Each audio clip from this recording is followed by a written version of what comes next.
Algarve,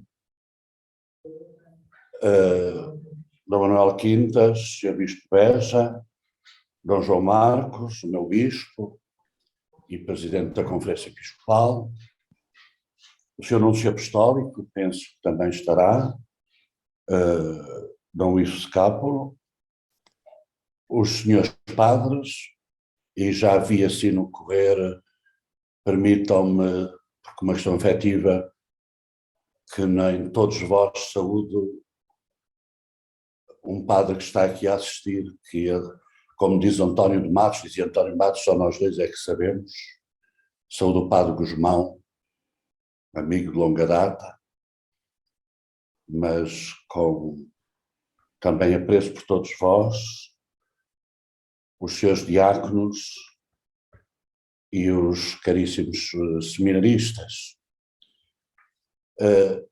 Eu posso partilhar quando quiser. Sim, sim, pode partilhar já. O tema, este é o tema que me foi dado. Passo já outro slide, por favor. Eu vou recuperar o tempo.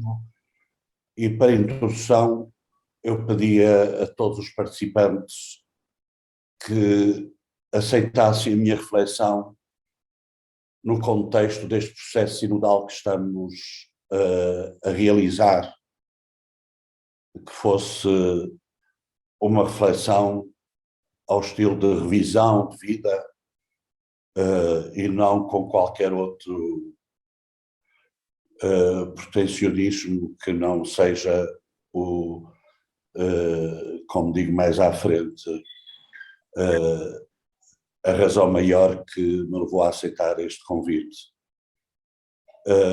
Alguns pontos de reflexão são apenas e só propostas. Faço citações para poder fundamentar aquilo que ouço apresentar-vos como propostas. Além dos fundamentos, a minha própria experiência neste sector da ação evangelizadora da Igreja.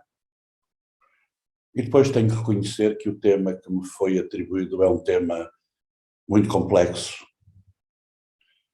Ele, na retórica, é um tema fácil.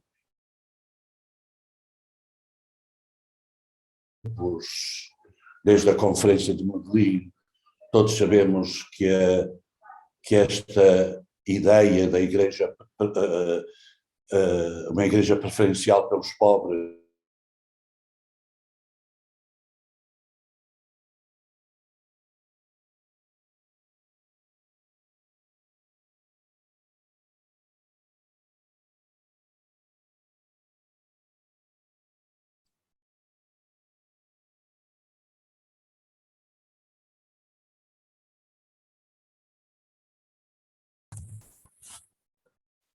eu perdi a imagem.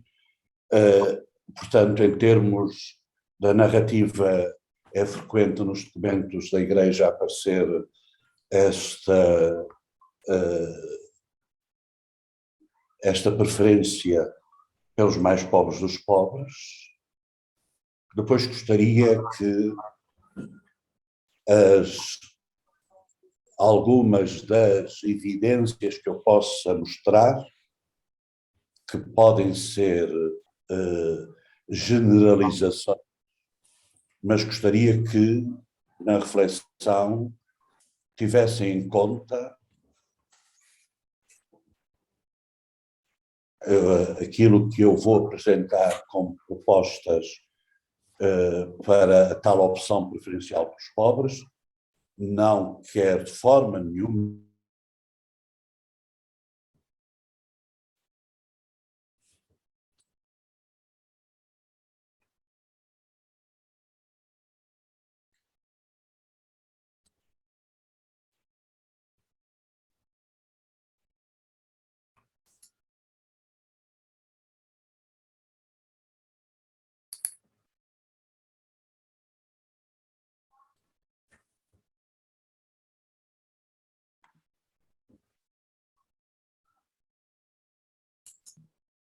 É que deixamos de ouvir a sua voz. Não sei se está aí ainda. É que isto de vez em quando interrompe, não sei o que se passa. Eu queria dizer-vos que a única razão que me levou a aceitar este convite, que percebi à partida que era de grande exigência,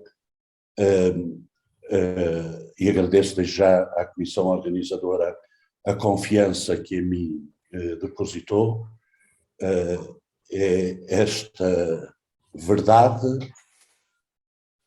que a minha consciência, e só Deus reconhece, do amor que eu tenho à Igreja e desta ideia muito bem definida no programa de uma Igreja inclusiva.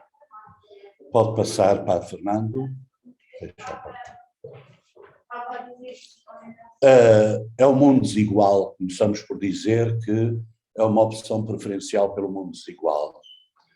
Estamos a viver mais um tempo, não é um tempo, é mais um tempo. Os nossos antepassados também viveram realidades muito semelhantes e até mais complexas, porque os avanços da medicina e as ciências sociais não estavam tão avançadas, mas estamos a viver numa nova encruzilhada da nossa história a nível mundial.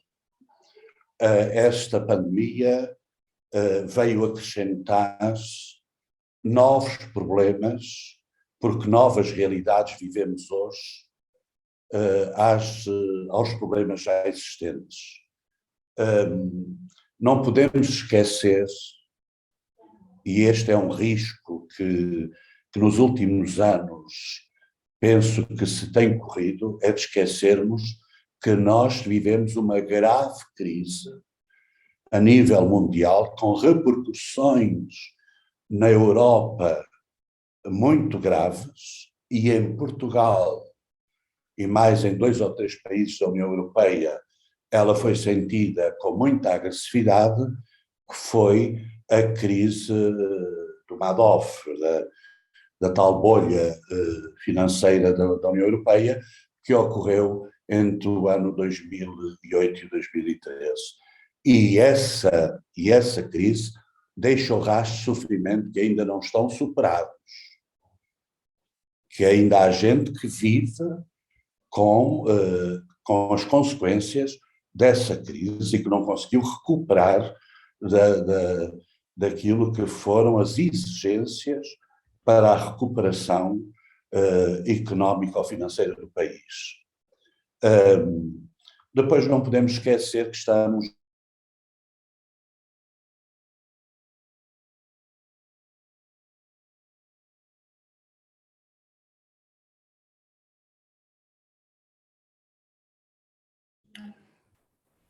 Desculpem que eu perco às vezes a rede.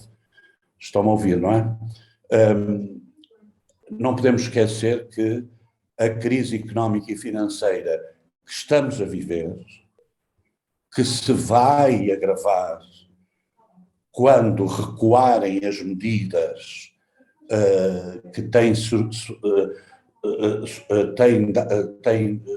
servido de suporte, quase como que almofada para as situações, sobretudo, das pequenas e médias empresas. Estou a pensar na layoff, elas vão acabar, e o tal a tal bazuca, a bazuca já está mais que distribuída e já sabemos onde vão parar os dinheiros da bazuca, essencialmente ao poder central e às autarquias. E, portanto, a crise económica pode-se agravar se houver uma maior consistência governativa em Portugal. Depois, tudo isto tem contribuído para o sofrimento de muitas pessoas, de muitas famílias.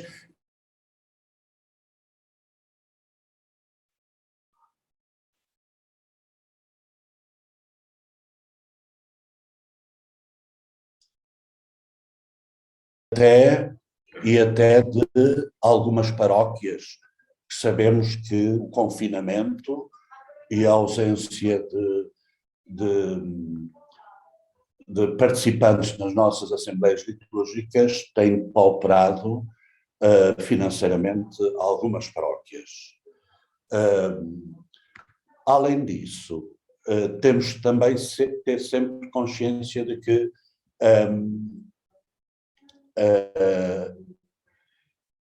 agarrado a uma crise económica está sempre questões de ordem social e moral. Pode passar, Padre Fernando? Padre Fernando, pode passar, por favor? Está-me a ouvir, Padre Fernando? Estou a ouvir muito bem, eu tenho passado, sim. Nós estávamos aqui e passei para aqui.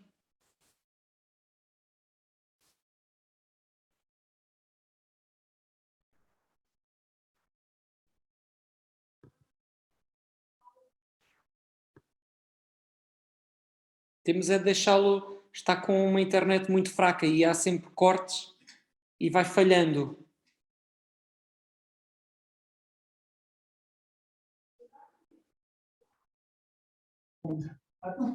Desculpem que eu perco o sinal. É. Onde está não deve ter muito a rede. Não tenho. Estou noutro sítio que não foi onde experimentámos, mas não.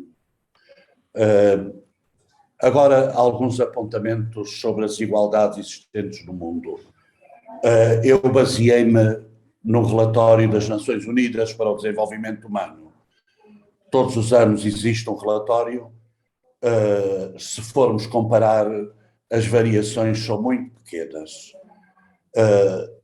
Mas o relatório que consultei dá-nos estes valores que nos fazem pensar.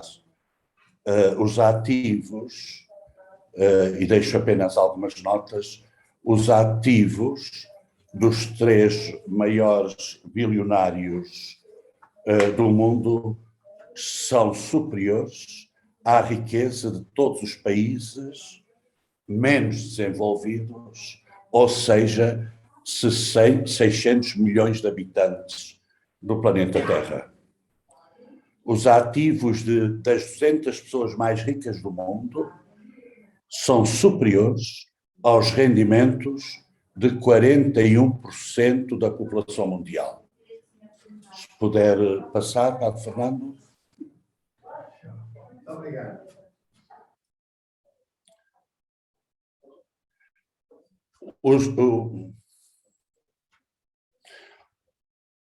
O 1% da riqueza das 200 pessoas mais ricas do mundo poderia facilitar o acesso ao ensino básico de quem não tem, de quem ainda não dispõe deste nível de ensino. Eu reduzi para 2, reconverti isto para euros, mas o euro e o dólar estão muito próximos, mas o relatório fala em dólares, como se compreende, mas para entendermos melhor, quase metade da população mundial vive com menos de 2 euros por dia. E cerca de 1/5 vive com menos de 1 euro por dia. O rendimento médio nos 20 países mais ricos é 30 vezes 7 superior aos 20 países mais pobres. Pode mudar, Padre Fernando?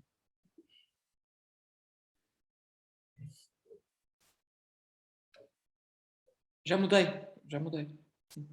Não está ainda, aqui ainda não apareceu.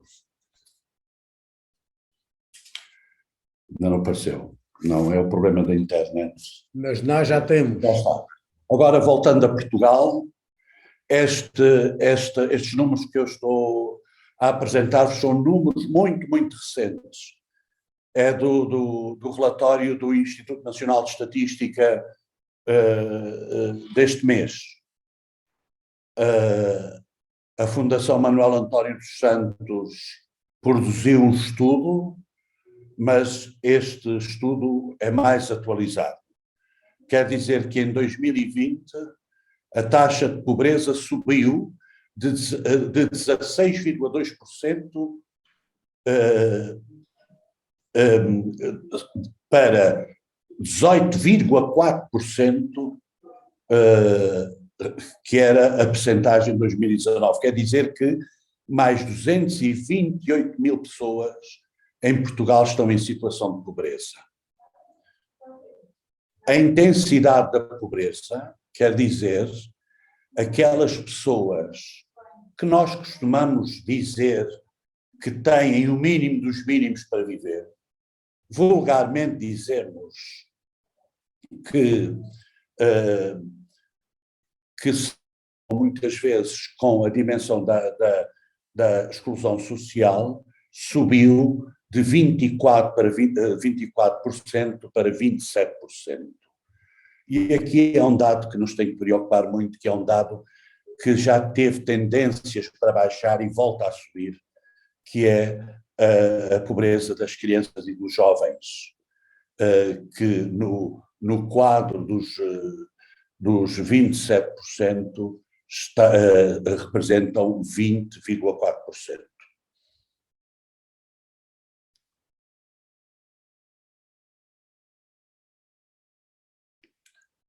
Depois, a incidência da pobreza das famílias com crianças registrou um agravamento na pobreza superior ao das famílias sem crianças. Quer dizer, os que têm crianças têm níveis de pobreza na ordem de mais 2,7 pontos que aquelas que não têm crianças, que são de 1,8%. Depois temos a questão das famílias monoparentais, que têm o mesmo problema que as famílias que têm 3 ou mais filhos. E aí estamos a falar de taxas muito elevadas de pobreza, que se situam nos 30,2%. Claro que a incidência maior, relativamente a estes 32%, entre os que têm filhos e as famílias monoparentais, está nas famílias monoparentais, que representam dentro destes 30,2%, uns 4,7% pontos a mais que as outras. A família com 2 adultos, em que pelo menos um deles tem dificuldade em deslocar isto aqui, tenha mais de 65 anos, revela uma incidência na pobreza de mais 3,5% pontuais no total da pobreza em Portugal. Portanto, isto vem trazer-nos um problema que é novo, não é novo em termos da pobreza dos idosos, mas era um problema que estava a ser colmatado antes da pandemia, com o chamado complemento solidário para idosos. Com o complemento solidário para idosos, em que as reformas mais baixas eram complementadas com um determinado valor pecuniário que as tornavam em pensões mais próximas da média. Agora, com a pandemia, isso veio-se a agravar. Não porque tivesse diminuído o complemento, é porque muitos destes idosos tiveram que repartir com as famílias os bens monetários que tinham, para que os seus filhos e os seus netos não vivessem uma pobreza mais agressiva. Passamos para...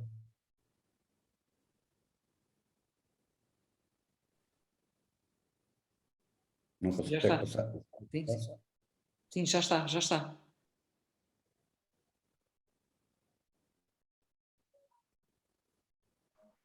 Não passou. Sim, passei. Nós estávamos... Mas aqui não está. Ah, não está?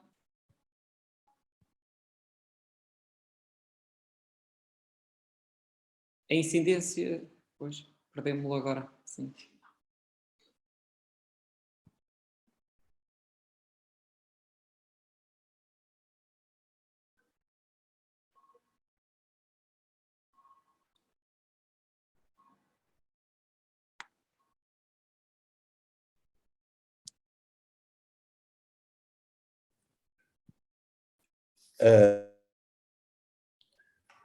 A incidência da pobreza nos desempregados aumentou 7 em 2019 para 46,5% em 2020. Chama a atenção que o que os políticos dizem, as estatísticas dizem, é que a pobreza, o desemprego em Portugal está entre os 6% e os 9%. Mas, dentro desses 6% e 9%, 46,5% desses caíram na pobreza. Quer dizer que os outros podem ter ainda subsídio de desemprego, podem ter pecúlio pessoal, portanto, podem estar ainda a viver de recursos que os direitos sociais lhes concederam ou de reservas que tinham. Depois há aqui outra questão, que é uma questão que se vem falando e que para a nossa mudança de mentalidades era muito importante tê-la em conta. É que geralmente são pobres os que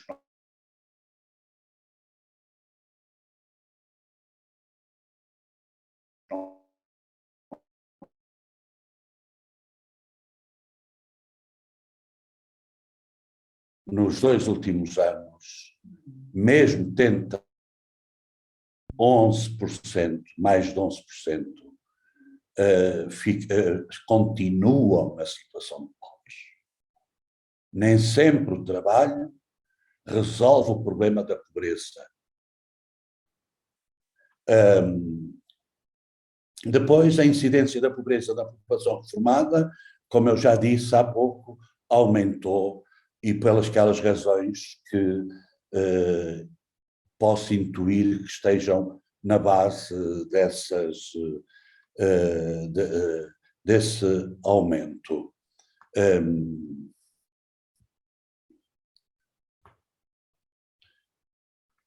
Depois temos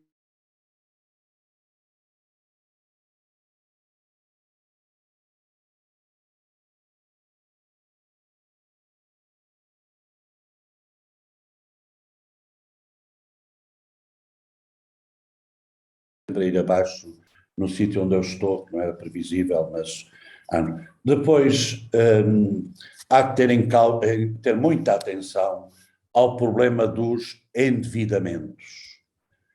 Está a aumentar o endividamento das famílias em Portugal. Porque quando o Estado, ou melhor, quando o Governo decretou que ninguém ficaria sem acesso à eletricidade, sem acesso à água, sem casa para habitar, e criou moratórias para esse efeito, foi uma medida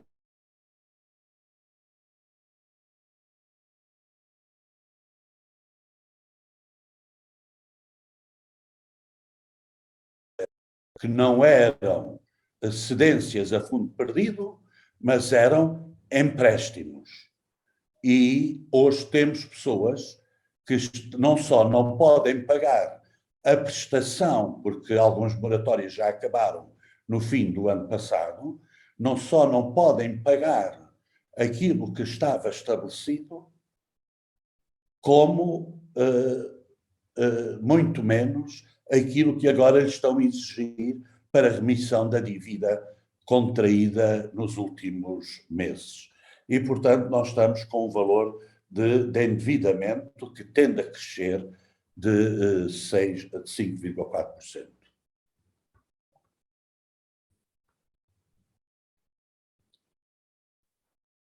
Depois, a questão do trabalho. A questão do trabalho é cada vez uma situação mais complexa. É que o trabalho para o longo da vida acabou. Adultos entre os 18 e os 59 anos trabalharam em média 20% menos daquilo que era o trabalho possível. daquilo que seria o trabalho normal. Portanto, quer dizer que há muita gente a trabalhar a meio tempo, há muita gente com trabalhos temporários, há muita gente que nem sequer faz descontos para a Segurança Social, pois não pode ser tida em conta neste tipo de estatísticas.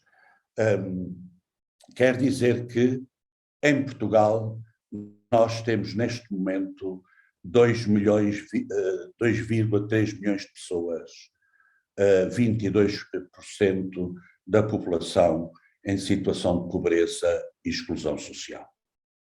Se não tivéssemos as prestações sociais, RSI, complemento solidário para idosos, subsídio de desemprego, subsídio de doença, abono de família e outros subsídios complementares,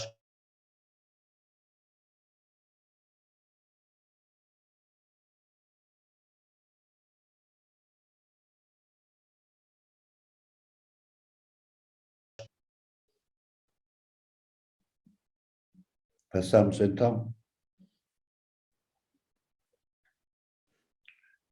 Já está o retrato social dos anos. Então, só para dizer que a crise acentuou os fatores tradicionais da pobreza em Portugal, mas também trouxe aquilo que nós chamamos novas formas de pobreza. Eu tenho dificuldade em chamar novas formas de pobreza, sinto mais confortável em dizer pessoas em nova situação de vida, porque a pobreza é uma estigmatização. Ser pobre é ser estigmatizado. E, portanto, a narrativa muitas vezes também ajuda à integração das pessoas. E nós hoje temos pessoas com licenciaturas a viver na pobreza. Nós hoje temos sectores que foram, durante muitos anos, produtivos no campo empresarial, cujos promotores dessas empresas estão pobres, estão falidos. E aqui depois enquadra-se aquilo a que nós muitas vezes chamamos, e é preciso perceber porque é que existe esta designação, da pobreza envergonhada. Só temos pobreza envergonhada porque estigmatizamos a pobreza, os pobres. Não, melhor, não estigmatizamos a pobreza, estigmatizamos os pobres. Quantas pessoas da classe média, colegas meus que em tempos foram docentes em algumas escolas em que eu fui, que ficaram sempre com contratos a termo incerto e que ficaram sem trabalho. E quando eu via como única alternativa o RSI, choravam e diziam: não quero isso, porque eles sabiam que isso estava conotado com a subsidiodependência, com aqueles que são malandros e querem viver à custa do Estado. Portanto, a crise, nos seus aspectos sanitários, mas sobretudo nos seus aspectos socioeconómicos, se o vírus não teve acessão de pessoas, as suas consequências atingiu de forma diferente os mais vulneráveis. Podemos passar, Padre Fernando. Depois temos que ver aqui a questão da pobreza espiritual, que não podemos ser indiferentes a esta questão. Sobre esta pobreza que vos falei, muitas vezes há subjacente a ela aquilo que nós chamamos os pobres de espírito. As pessoas que não têm organização de vida, as pessoas que, por razões várias, e muitas vezes é preciso aprofundarmos a história de vida dessas pessoas para percebermos porque é que a sua consciência moral chega ao ponto de sua própria dignidade. Isto é uma reflexão que também deveríamos fazer. E depois também percebermos que a própria sociedade em si mesma, quando se fala no mérito, na valorização do mérito, sem dúvida, mas é preciso percebermos que o mérito tem subjacente uma diferenciação positiva. Porque muitas vezes o mérito não é alcançado por potencialidades endógenas. É porque às vezes há complementos subsidiários que tornaram essas pessoas com mais capacidade de acederem às oportunidades.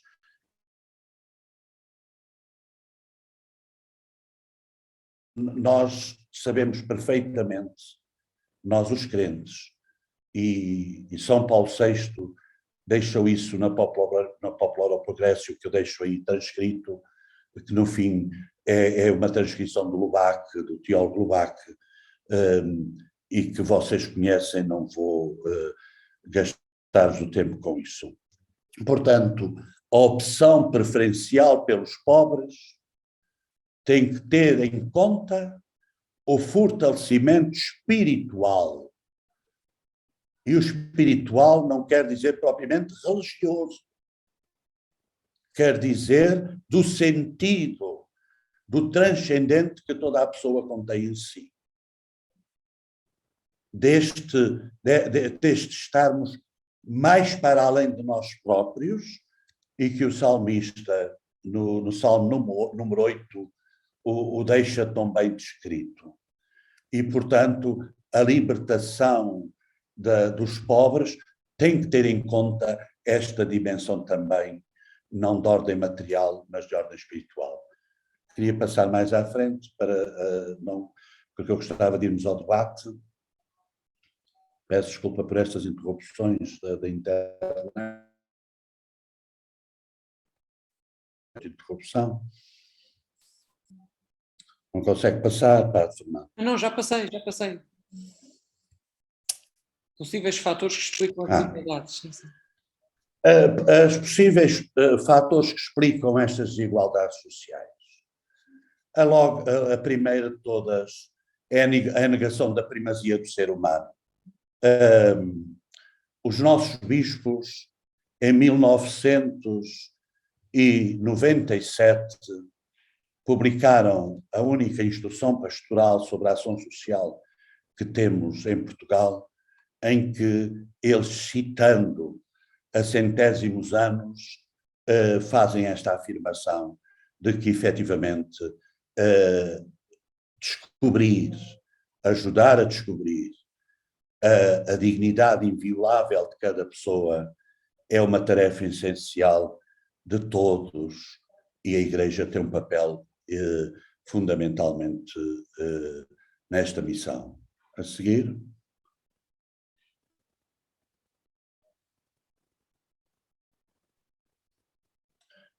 A cultura do imediato e o avanço incontrolável da tecnologia. Diz-nos em Evangelho Gáudio, no número 62, Papa Francisco, que a cultura dominante ocupa aquilo que é exterior, o imediato, o visível, o rápido, etc., o provisório, o real cede lugar à aparência. Sabemos isso tudo, sabemos que mais vale ter do que ser. Isso sabemos no nosso cotidiano, não vale a pena estar a reforçar isso, porque é uma constatação que nós temos. Hoje vale mais pelo que se tem, seja dinheiro, seja poder, e sobretudo o poder, do que propriamente por aquilo que se é. E depois temos a questão da tecnologia. A tecnologia não pode ser a medida de todas as coisas. Ela tem que estar ao serviço da dignidade das pessoas humanas, dos seres humanos. E esta é uma opção, é a tal encruzilhada civilizacional.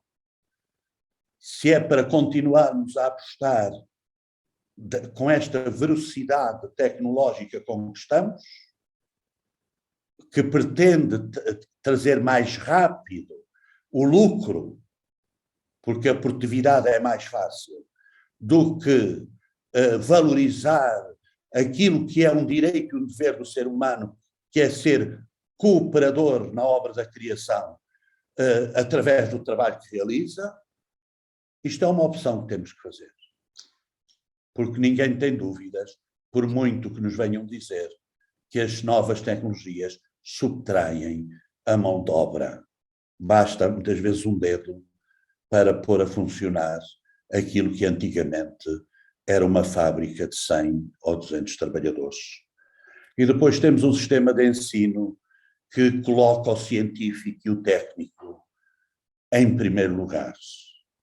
As questões humanistas, as questões... Eu escrevi morais, mas talvez era preferível ter escrito éticas.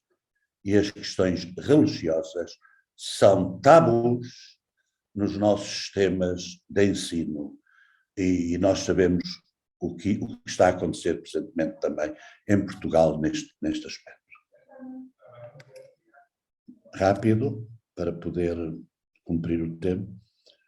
E depois temos o modelo económico. A economia em si mesma não é um mal, é um meio, é uma forma de nos organizarmos. Antigamente trocavam-se batatas por cebolas, hoje a economia é assim. O problema é que a economia, em primeiro lugar, tornou-se excessivamente financeira.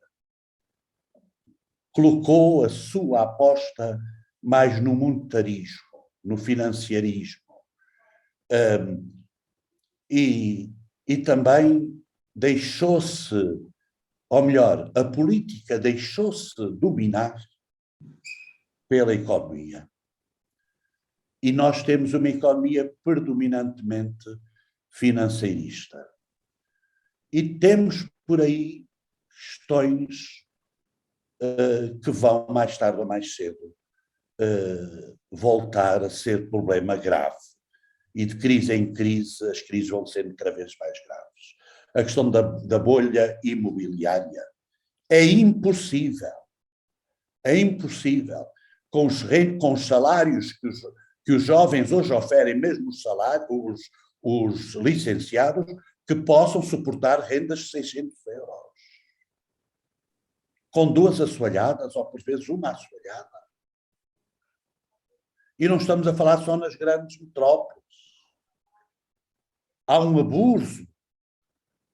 abuso sem controle, e não sei por que razões políticas é que não há interesse em mexer nesta questão do arrendamento. Há perfeita especulação imobiliária. E depois, a acrescentar a isto, veio os chamados alojamentos locais, que fizeram despejar gente violentamente das suas zonas de residência de longos anos para outras zonas das localidades em que viviam, porque os arrendatários perceberam que teriam mais lucro com o arrendamento local. Depois, a baixa dos salários. Nós vamos ter que resolver um problema em Portugal. Houve um aumento agora do salário mínimo. Bem, de acordo, não se, com a questão da renda de casa, com outros encargos, ninguém consegue viver com o ordenado mínimo. O problema é o distanciamento do ordenado mínimo com o ordenado médio. E nós podemos estar, neste momento, a enfrentar, em termos económicos, uma nova cultura predominante civilizacional que costuma chamar a chinarização da economia. Uma economia tipo chinesa, em que a exploração da mão de obra a baixos salários é grande. Pois isto faz com que se aumente as desigualdades sociais Hoje, nas campanhas eleitorais, há quem diga que é preciso aumentar a riqueza, é preciso crescer a riqueza para depois que possam distribuir aos pobres. Sem dúvida. Sem haver riqueza não se pode distribuir aos pobres. No ano 2000, Portugal teve o ano de maior crescimento económico. Não foi por isso que os pobres diminuíram. Porque o problema não está no aumento da riqueza, está na distribuição da riqueza que se produz. E, portanto, esta convicção do mais é igual ao melhor não pode entrar no nosso léxico na relação humana. E depois a idolatria da lógica mercantil. Tudo tem um preço. O dinheiro tornou-se o ídolo. A ditadura da economia sobrepôs-se aos objetivos humanos.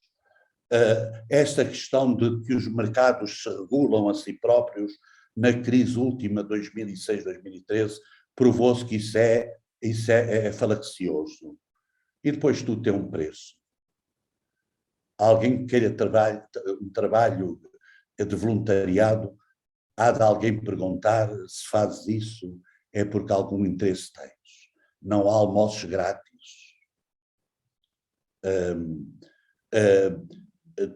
Para fazeres isso, é porque alguma recompensa há de ter. Há sempre uma suspeição sobre aqueles que querem se doar a si mesmos. Portanto, a gratuidade tornou-se duvidosa. Eu não queria ocupar o tempo, mas quando falo disto, lembro-me sempre de uma situação que o saudoso padre Vítor Feitor Pinto me contou em tempos, que é paradigmática desta condição de que falei há pouco. Ele foi jantar com o irmão e a cunhada. Um dos filhos era seu afilhado. O rapaz não se andava a portar bem na escola. E os pais resolveram levar para a refeição o comportamento do afilhado para ver se o tio repreendia o afilhado. E o padre Vítor diz que nunca reagiu. Ouviu todas as malfeitorias que o afilhado fazia na escola, batia, mordia, fazia um miúdo pequenino, no pré-escolar. E quando o jantar terminou, ele pediu ao afilhado para o acompanhar até o elevador. E antes de fechar a porta do elevador, o padre Vítor pediu ao afilhado: olha, vais prometer ao padrinho que te vais portar bem, está bem? Não vai acontecer mais aquilo que os papás disseram. E ele olhou para o padre Vítor, e o padre Vítor dizia isso com muita graça. Dizia que debaixo da sua pequenez olhou para ele e disse: e quanto é que me pagas? Portanto, temos aqui esta ideia evidente de como tudo tem um preço. A missão da Igreja, já sabemos, a missão da Igreja é evangelizar, ir por todo o mundo, anunciar a boa nova. Portanto, e qual é a boa nova? É uma boa notícia, é a boa notícia do amor de Deus manifestado em Cristo. Eu não queria estar a reforçar muito estes aspectos, porque sabeis mais disto que eu. Depois, estas três dimensões da pastoral, podia voltar atrás, que é a questão da comunidade cristã, a ação caritativa na comunidade cristã não pode ser um complemento benéfico de todas as outras respostas eclesiais. É uma dimensão essencial, sem o qual se corre o risco de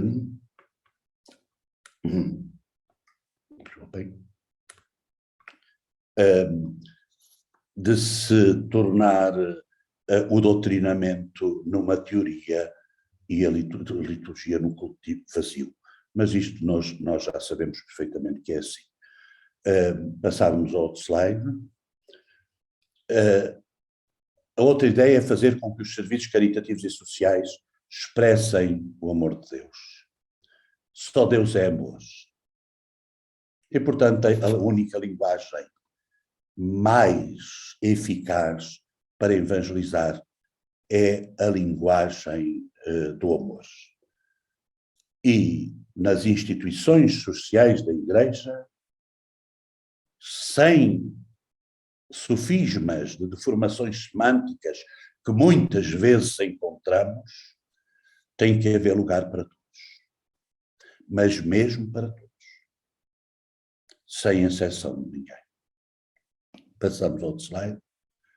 A situação atual da pastoral social em Portugal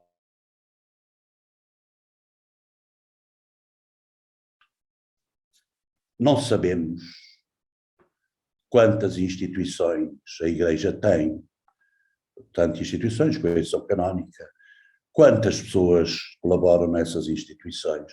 Estou a falar a nível nacional. Porventura, alguma diocese poderá saber. Quantas pessoas essas instituições servem? Quantos grupos existem nas paróquias?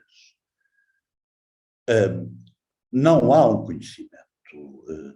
Foram feitas várias tentativas, eu não sei se está aqui entre vós o Cónigo Silvestre, mas em 1996, o instituto que organiza estas jornadas, penso que foi este instituto, prontificou-se a prestar esse serviço à Igreja, fazendo um estudo do conhecimento da ação sociocaritativa na Igreja, e porque os dados eram insuficientes, não foi publicado.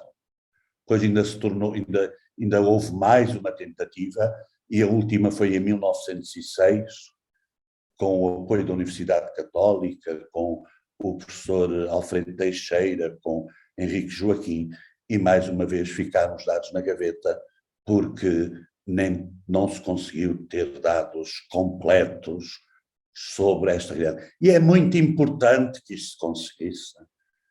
Não é pela questão da esquerda saber o que faz a direita. É muitas vezes até para termos a plena convicção de que somos acusados daquilo que não é verdade. Não é verdade que a Igreja anda a fazer caridade à custa do Estado. Porque se nós contabilizássemos tudo isso, chegaríamos à conclusão que é mais aquilo que a Igreja disponibiliza através dos seus meios e dos meios daqueles que colaboram nas suas comunidades, do que propriamente aquilo que o Estado dá.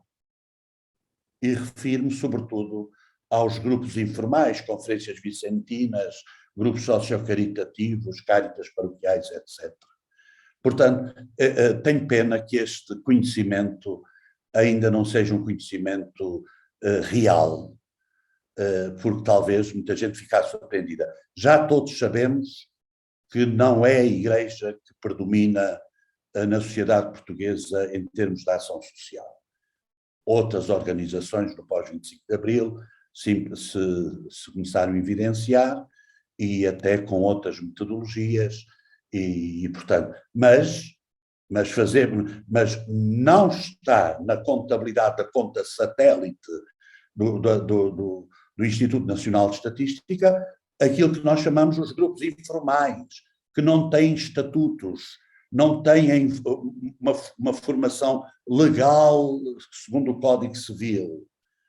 E eu refiro mais uma vez os grupos de vicentinos, os que visitam as cadeias, as cáritas paroquiais, todos esses grupos que funcionam nas nossas paróquias e cujo número não conhecemos.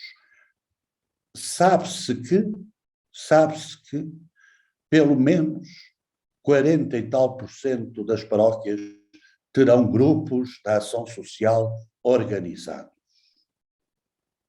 mas não na sua totalidade. Depois, a ação da Igreja, teremos que o reconhecer com toda a humildade, tem sido uma ação predominantemente assistencialista. Não é que a assistência seja um mal em si mesmo. Quem diz que é preferível dar a cana a dar o peixe é que eles têm a barriga cheia. é dar o peixe e a cana. Muitas vezes aquilo que nós fazemos é efetivamente limitarmos-nos a responder às consequências da pobreza que nos é apresentada das nossas comunidades e não ir às causas desses mesmos problemas. Por isso nós temos. Eu era jovem e eu sou adulto e vejo muitas vezes na paróquia minha paróquia geográfica, famílias que já lá iam quando eu era miúdo. E esta questão da pobreza geracional é uma questão que nos deve interrogar como igreja. Esta questão de pobres sempre os havereis ter convosco tem que ser uma questão em termos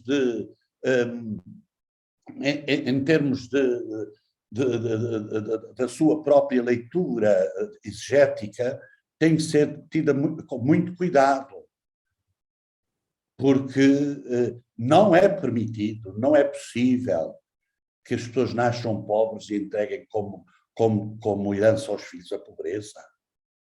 Há evidências nas nossas vidas, nas vossas e na minha, de como isso não é uma fatalidade. A pobreza não é uma fatalidade. E é preciso situar, em termos exegéticos, essa afirmação de Jesus, que muitas vezes é descontextualizada. Portanto, muitas vezes a nossa ação caritativa é excessivamente paternalista. Consideramos que os pobres não têm capacidades, estão desprovidos de capacidades. O trabalho que temos que fazer é perceber quais as capacidades e até onde eles podem ir, sabendo que a inclusão social não se faz só pelo trabalho.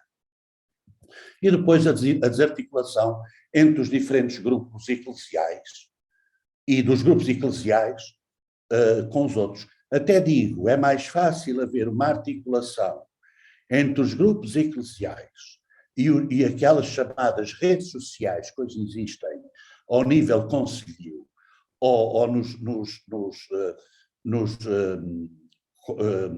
conselhos de freguesia, do que muitas vezes os próprios grupos dentro da igreja articularem entre si. Éramos mais eficazes e eficientes se houvesse uma articulação. E há um modelo que eu costumo muitas vezes mostrar, que não é agora para o caso, que é o modelo da Diocese de Roma, onde essa articulação se torna eficaz e eficiente de maneira que não é possível a uma pessoa em situação de pobreza andar de paróquia em paróquia. À quarta-feira vai a um lado, à quinta-feira vai ao outro, conforme os dias de atendimento. E não acusemos os pobres disso, porque é o próprio sistema que facilita essa situação. Portanto, nós temos que ter uma ação caritativa que seja programada, que seja preventiva e que seja feita em rede. Hoje ninguém consegue resolver nenhum problema de per si. Tem que sempre ter, porque a complexidade da pobreza, a multidisciplinaridade da pobreza exige o contributo de outros. Depois nós temos em Portugal uma ação caritativa muito assente nas instituições sociais. Não sei se estou disponível no debate para ser contestado nisto, mas eu quando entrei na Cáritas, numa diocese, havia 90 grupos paroquiais. Quando saí da Cáritas, na mesma diocese, havia 30 grupos paroquiais. Ora, o agente principal da caridade é a comunidade cristã. Os nossos bispos afirmaram isso na tal instrução pastoral, e isso está dito até por Bento XVI na Deus Caritas Est. o agente principal da caridade é a comunidade no seu todo. Não é um grupinho de pessoas que se reformaram e que são lá mandadas cuidar dos pobres, porque os recursos humanos mais válidos, muitas vezes, entregamos a outros sectores da pastoral. Não são... é na comunidade cristã que celebra a palavra, que partilha do mesmo pão, que tem que portar o testemunho cristão. Estamos a terminar, não é? Portanto, eu penso que neste momento, então, eu reconheço que temos que ver aqui questões, muitas vezes, de ordem financeira, da sustentabilidade financeira, mas olhemos para as instituições sociais como meios subsidiários, que hoje podem existir e amanhã podem não serem necessários. E preparemo-nos, porque está a vir aí a transferência de competências.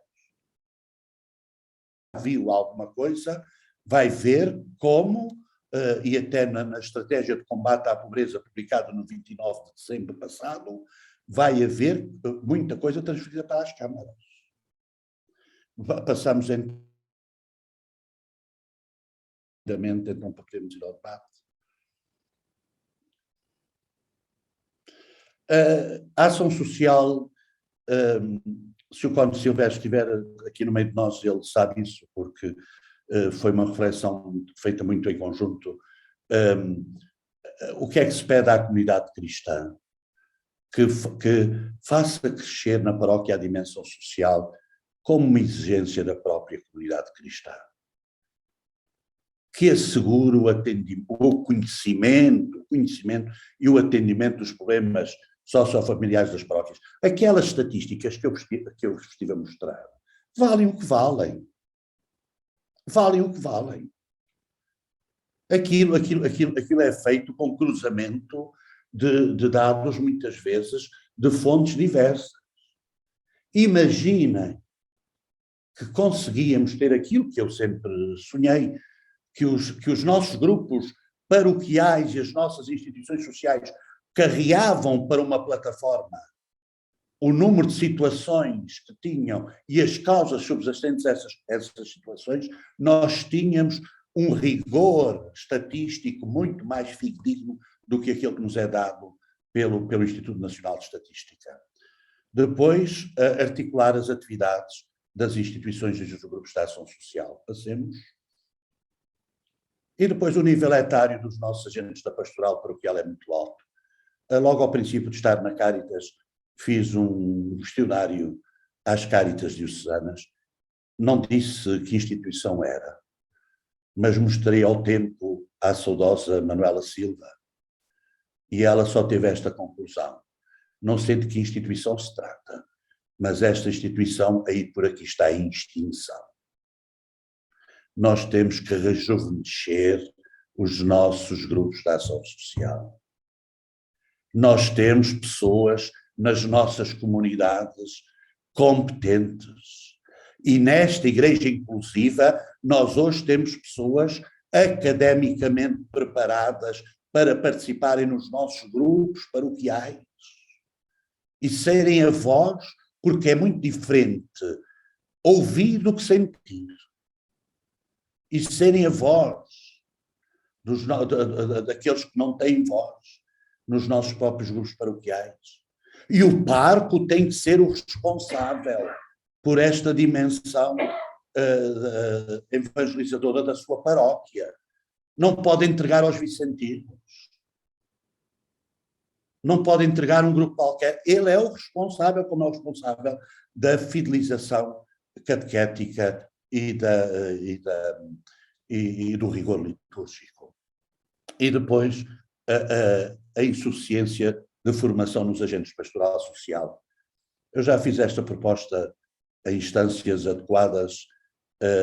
Eu acho que se deviam transformar determinados cursos que existem em cursos para agentes de pastoral social, que poderiam ser esses que um dia estariam à frente dos nossos centros sociais e das nossas instituições, para que, sem deixar ser a presidência dos parcos, como digo, eles presidem à caridade, pudessem gerir com critérios não só financeiristas, porque hoje o perigo que nós temos em Portugal é do tecnocratismo da ação social.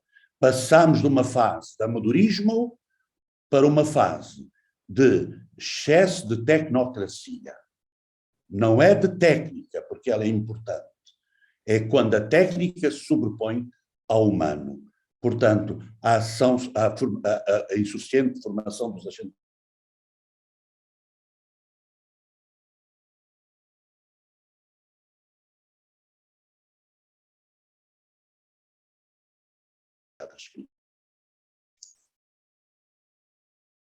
Um minuto.